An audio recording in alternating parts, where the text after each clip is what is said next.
Welcome back to the Retire Young radio show. I am your host, Joshua David, on a mission to improve financial literacy worldwide. Also, don't forget to subscribe to the Retire Young podcast on Apple Podcast, iHeartRadio, and Spotify. So, Al, as we get into this next topic here, it's a topic that we're seeing everywhere. We're seeing it on TV, we're seeing it on the internet, we're seeing it everywhere, and it's retirement. Everybody has that goal, right? Now, we have a retirement crisis. We always talk about that every single week, and everybody understands that. Everybody knows that. Well, the smart money or the institutions, they are managing a lot of the money, right?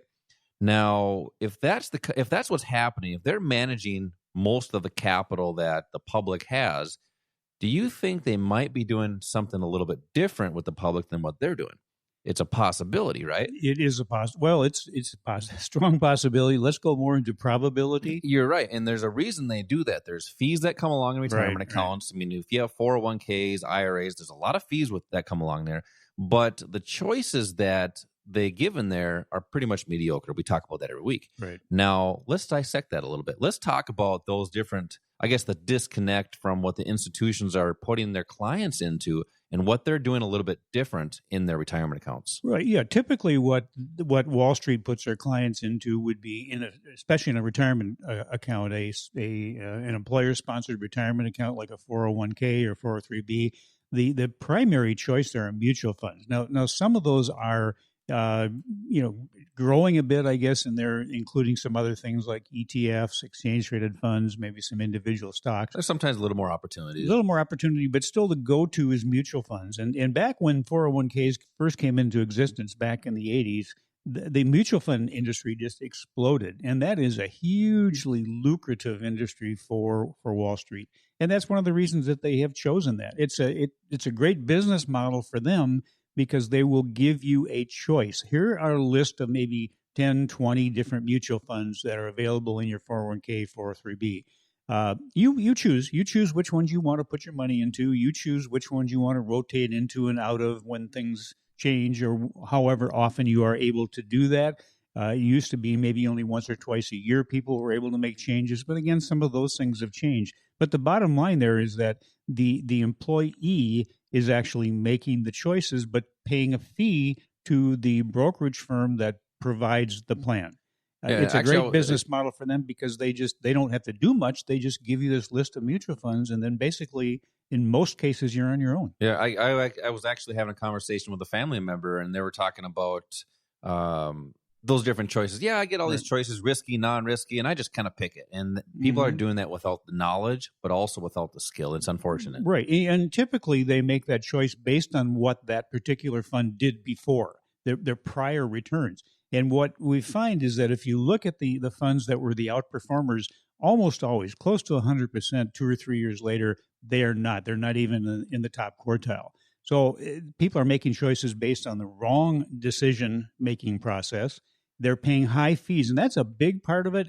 People just assume that to participate in their plan, they have to pay these fees. That's just the cost of being in the market. It's okay. I'll pay the fee because they're doing it for me. Well, why do that? Yeah, but see, that's only 1 or 2 or 3%, right? How damaging can that be? Yeah, I know last week you put the numbers in. It sounded like the pi number because there were so many decimal points. Well, exactly. If you look at investing over, say, a 30 or 40-year period, which most people do, if you start when you're out of college, out of high school, and you're putting money into a retirement plan, that money could be in there for maybe 40 years or so. If you're paying a fee, every time a fee is paid, that's money that's taken out, that's away from you, but it's also money that is no longer compounding for you. And that is the real damage. That's why over the course of a lifetime of putting money into a retirement plan, it can cost you hundreds of thousands of dollars in lost opportunities. That's the key, is lost opportunity. And I like doing this show every week with you, Al, because we've really opened a lot of people's eyes on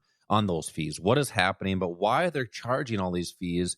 And in these 1% or these 2% fees, they add up over time. Al, I think we've kind of pounded in everybody's head for years now about the fees. People understand that, they know that, but they want to understand, well, what can I do a little bit differently? Because the institutions, they're doing something totally different. Right. Now, most people, it's a good guess. Most people have a money manager, a 401k where their company is sponsored, they're taking care of it, managing it, or they have an IRA and they have an advisor or a broker or somebody, a friend of a friend that lives down by the river managing that money. They say they're a good guy or a good gal, right?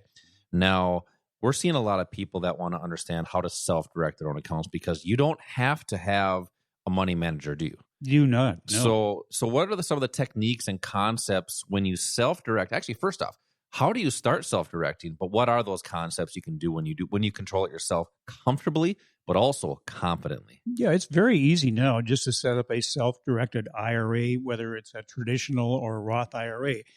Almost every brokerage firm out there will allow you to do that.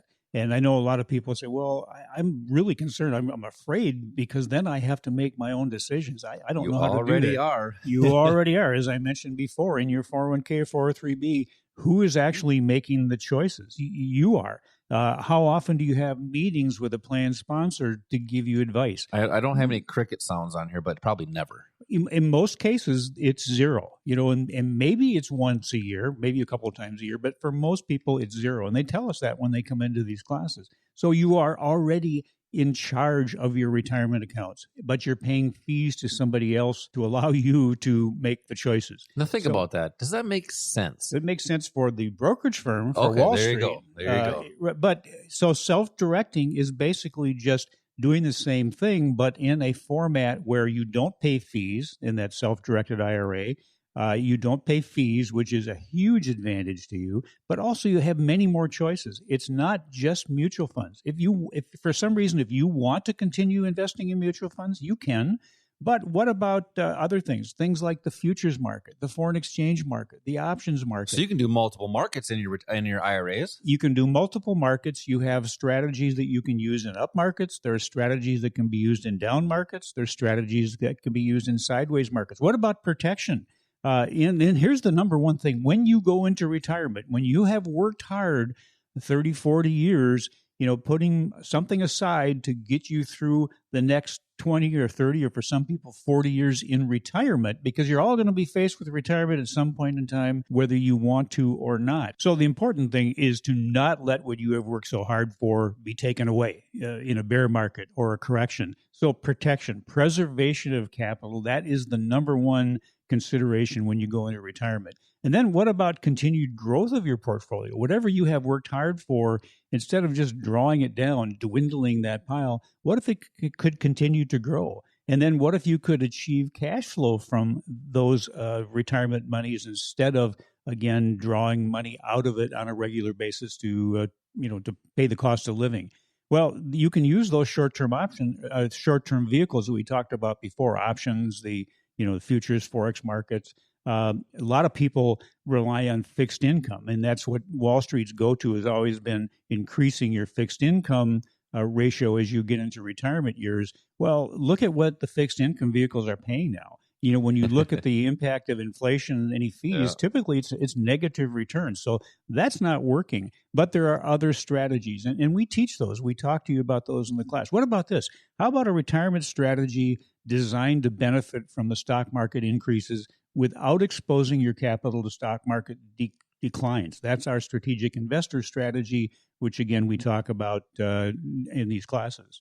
Well, now think about this. I mean, when we self-direct, we hopefully lower the fees or hopefully eliminate them at one point. Correct. But you have the opportunity to trade all assets. You can trade the stock market, which is a phenomenal opportunity for wealth preservation, where wealth growth, whatever you're looking to do in your retirement accounts.